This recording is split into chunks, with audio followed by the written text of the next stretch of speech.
Drive it in 4C, it's only sitting on 2200 revs at 80 Ks.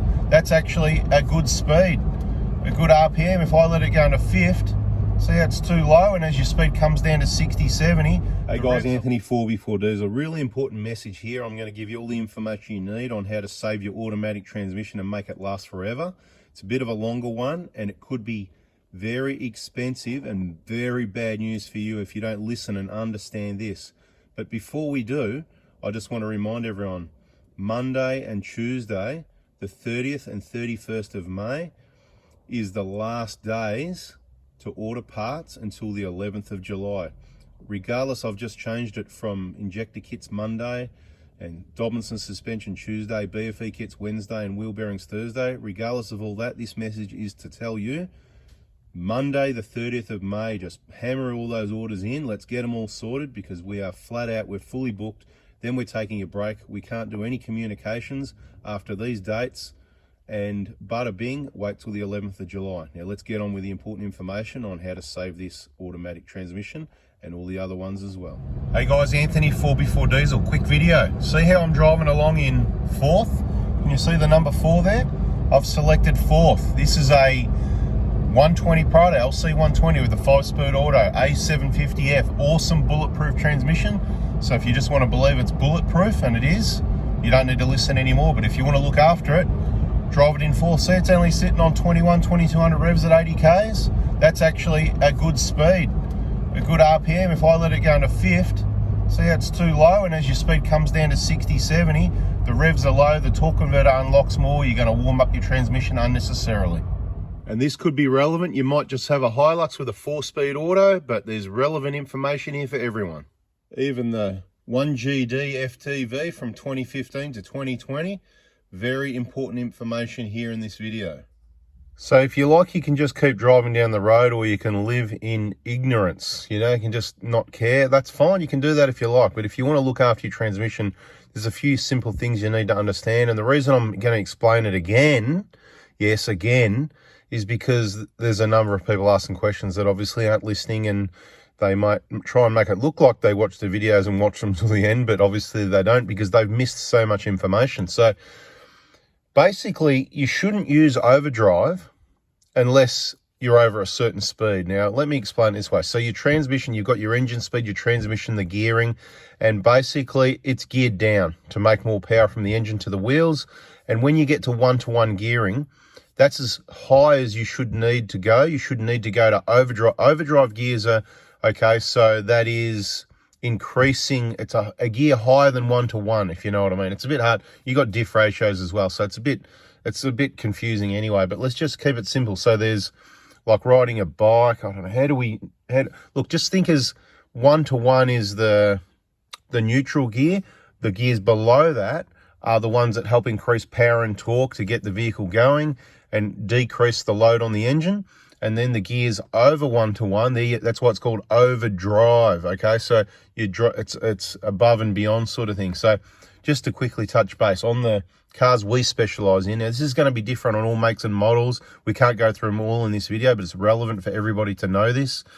So for example, the Hiluxes and the earlier Prados with a 4-speed auto, first, second was underdrive, if you like, and third was one-to-one gearing, and then fourth was your overdrive, okay? So there's a lot of few and far between as well because it's only a 4-speed auto, but the same fact of what we're going to get to still applies, okay? In the 120 Prados and some of the Hiluxes, okay, the 120s from, 06 to 09, and then all the later 1KDs all had the 5-speed auto, the A750, and it was also in some of the later Hiluxes from, I think, late 13, 14, 15, that sort of thing, right? Awesome transmission, okay? So that means first, second, third, and is underdrive, if you like, we're just going to call it underdrive, and then fourth gear's one-to-one gearing, and that's at the start of the video what we're driving in fourth, okay? You're not going to drive around in second, third, you're going to drive around fourth is your target, one-to-one gearing, okay? We traveled at speeds 60, 70, 80 Ks, and we leave it in fourth because it keeps the torque converter locked in fourth and it keeps your transmission oil cool. There's too many people that go, I don't care, I just chuck it in drive and let it do its thing. You can do that if you like, but just understand in those 60, 70 and 80 zones, it will go into fifth. It'll go into overdrive, yes, and as soon as you come to the slightest hill or you accelerate, it unlocks and the torque converter's slipping, and we know that torque converter is what makes the heat in the transmission, okay? Now, in the 6-speed, let's go jump to the 6-speed, the A60, whatever it is, right? All Asian transmissions, all awesome transmissions. Just the software programming isn't so good. I'm guessing that's, I don't know if Asian take care of that or Toyota do it or whatever. So these transmissions in different vehicles, they behave differently, okay? So, you know, if you got your software right, you're laughing. If the software's not right, then you're not laughing. Right, and when I say got it right, in the last of the Prados from 2020, that software update, chalk and cheese compared to all the other vehicles, it really works perfectly, and you don't need to worry too much at all about what your transmission's doing. It just works. It just works beautiful. Okay, so the 6-speed in the 15 to 20 behind the 1GD, the A60, look, first, second, third underdrive, fourth is your one-to-one gearing, and it's got 2 overdrives, fifth and sixth, which sort of deems sixth almost useless, because the sort of speed you need to travel at for that to be worthwhile, then you're just chewing fuel. In the end, you got a small engine, 2775cc, in a big vehicle. You're not really going to be traveling at those speeds, so quite often you're better off using fifth only. Sixth is kind of a waste of time. They could have put a lower diff ratio. It would have giving you more gear ranges down low, first, second, third, fourth, fifth, and then sixth would have been good revs, you know what I mean? So not to say you can't use it, but what I'm saying is in a lot of conditions, you're going to use less fuel using fifth and sixth, because as soon as you start increasing that load, the way the diesel engine makes its power and torque is by increasing fuel injection, more fuel goes in, and if you're making it work hard, it's going to use more fuel to make the torque. Instead of just being in a lower gear where there's less load, it's a little bit more free revving, and it takes less fuel to get the same result. And the other benefit of that is keeping the engine cooler, because you've got more airflow through the engine. Now, you don't want to be revving your diesel engine to 3, 4, you know, 3's all right, but 4 grand, 5 grand, you can see the red line there. That's why we're looking here. There's things to look at. Right, I'm just going to try and relax for a minute.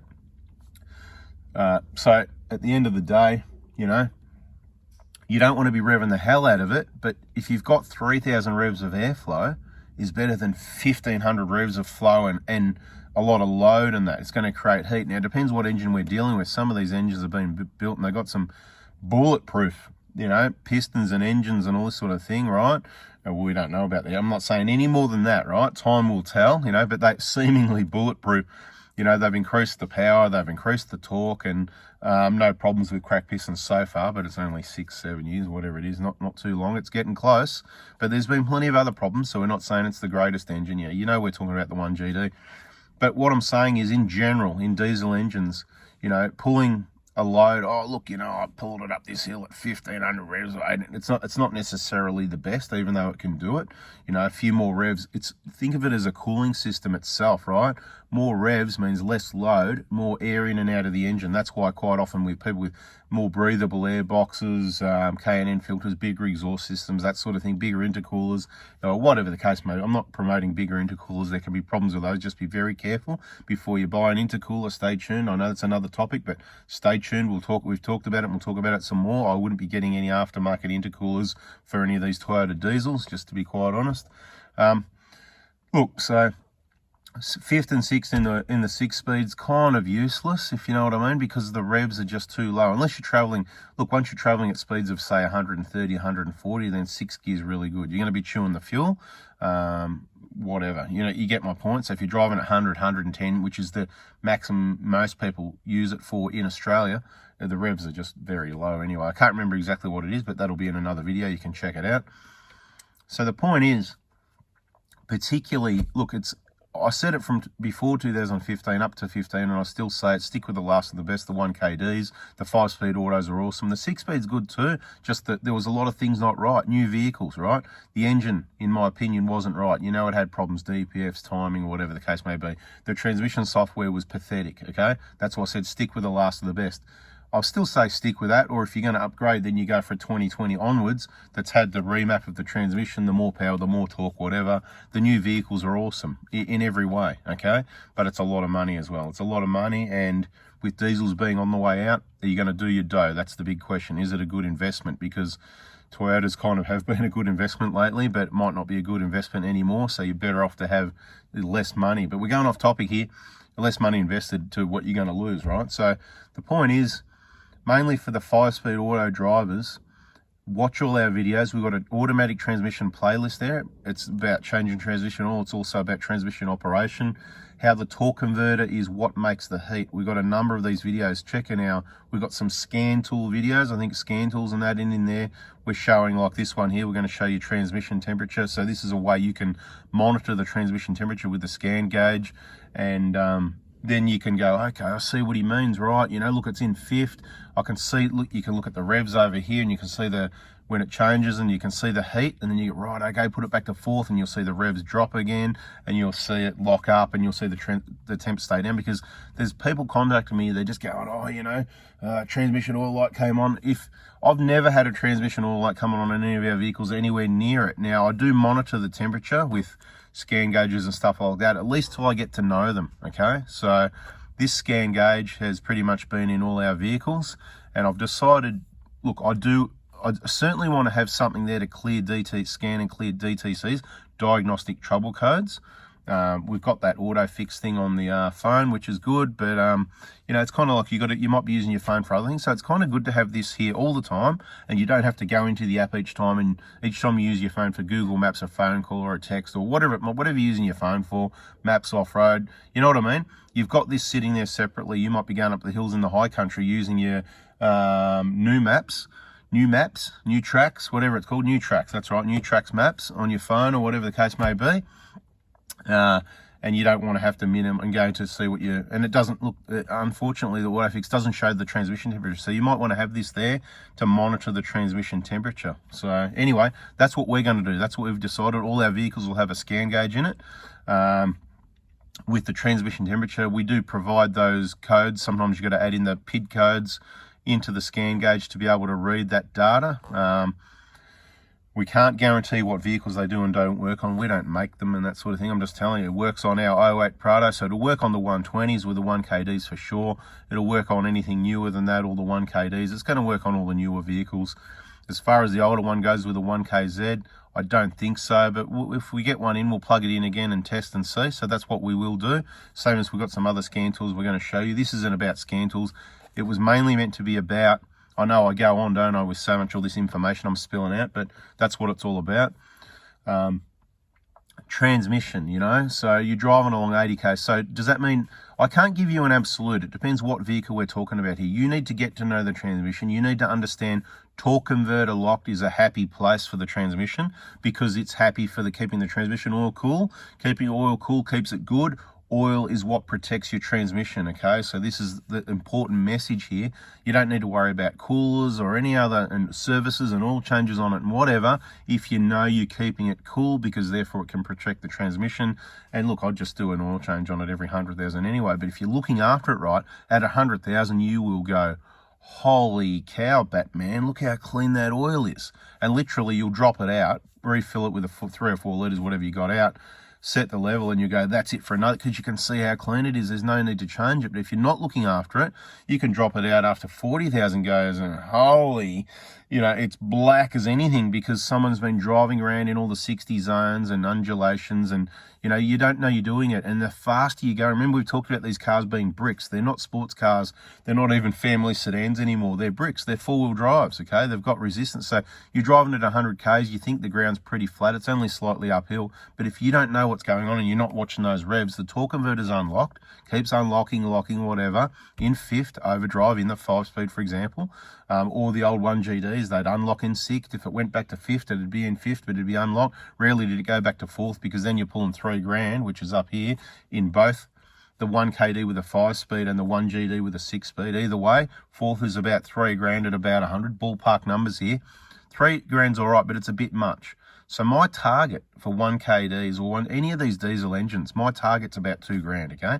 I don't want it labouring around at 1,500, you know, down here at bloody 15, around this sort of range. If you're going very slow, light traffic, then that's okay. But general driving, my target's to keep it. My aim is 2,000 revs. 2 to 2.5. If you're traveling at high speed, remember what we said about more airflow? I want 2,200, 2,300, 2,400, 2,500, 2,600. So 2 to 2.5. The higher speed, the more load. That's why we want the revs to go up. So wouldn't it be great if at 80 Ks, it was 2,000 revs, and at 2,500 revs, it was, about 110 at 2.5, that'd be just great. So if you've got a manual transmission in your 120, you were just loving it right now, because the gear ratios, to be quite honest, guys, the best gear ratios I've noticed, and I haven't done a full survey on this, but in the 120 Prados with a 1KD, with a 6-speed manual, the gear ratios are just about perfect. The cars drive beautifully. You don't have to worry about any of this transmission stuff. But of course, there's other problems. Clutches wear out. Yes, they do. Automatic transmissions, these ones, they don't wear out. So don't try and compare the pair. You've definitely got clutches that wear out. You've got the inconvenience of it not knowing when it's going to happen. You've got all the noises and squeaks and things that come out at clutch. Clutch is a bit of old school, right? They are really good, the manuals, but they haven't progressed. A manual's just a manual. It's got a bloody bearing, and it's got a clutch pedal, and it's got all the usual components, the slave masters that are pretty good, but they can leak. You got all these components. It's old school stuff that can fail. That's why they're getting rid of manuals. The auto in the new car is really good, but you got to be aware of these other ones. You need to manage them a little bit if you want them to last. And transmission's expensive. That's why it's worth talking about. It's really worth making it last. So anyway, that's enough chit chat. Just trying to help you look after your transmission. We don't want people's oil lights coming on. And the point is, if they are coming on, how much of the time are they? Let's say it comes on. I don't know when it comes on. It probably varies vehicle to vehicle. I've never seen one come on. I've never had someone say, hey, Ant, my transmission light came on and I've got a scan gauge and it happened to be at 120. I can guess it might be 120, 125, 130. Some cars they might put up to 150 if you're not driving right. I don't know.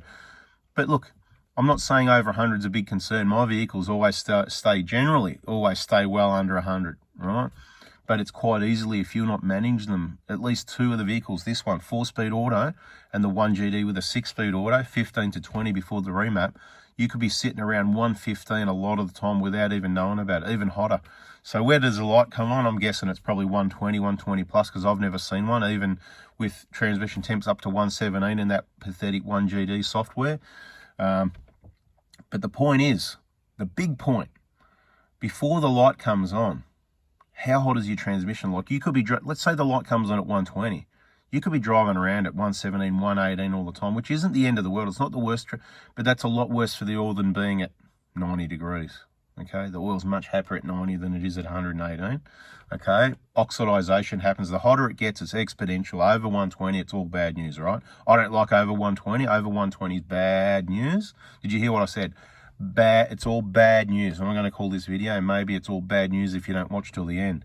Anyway, bad news if it's getting that hot. If you want to keep it under 100. Anything under 100, we're happy.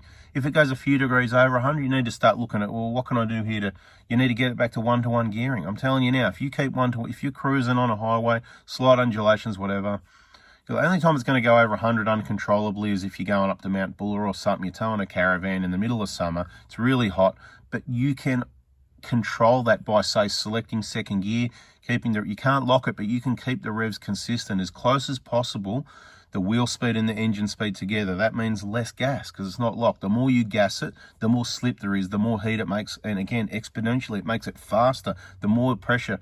So, hard driving, aggressive driving and hard driving is what makes heat in transmission. So all these people that have problems, I'd suggest they're either driving too aggressively. Big wheels and tires is another big contributor. Vehicles that are overloaded, bad wind resistance setup. You get that with four-wheel drives, load up the roof and all the gear. So you even more need to listen and manage this and leave it in fourth. Hey, only if you want to look after your transmission and your transmission oil, because it goes hand in hand. If you don't care and you're ready to buy a new transmission and you don't, you're not even here this long anyway. So for the people that are, thanks for watching. I hope you get it. There's going to be more videos talking about this in the coming videos because we really need to get it clear. Automatic transmission is an expensive component right behind the engine there, the two expensive ones. So we need to spend some time on it to make sure everybody that wants to understand understands. Bada bing. If you really want to know, get yourself a scan gauge, because then you can put in transmission temperature and you know what's what. You can clear DTCs and you can monitor a whole heap of other data and whatever as well. Pretty much, you can't see injector feedback values. No, you can't read that stuff. You need a proper scan tool for that. Anyway, bada bing, I'm out here. See ya. Thanks for watching. Bye. Have a great day, week, month. Catch you on the next one.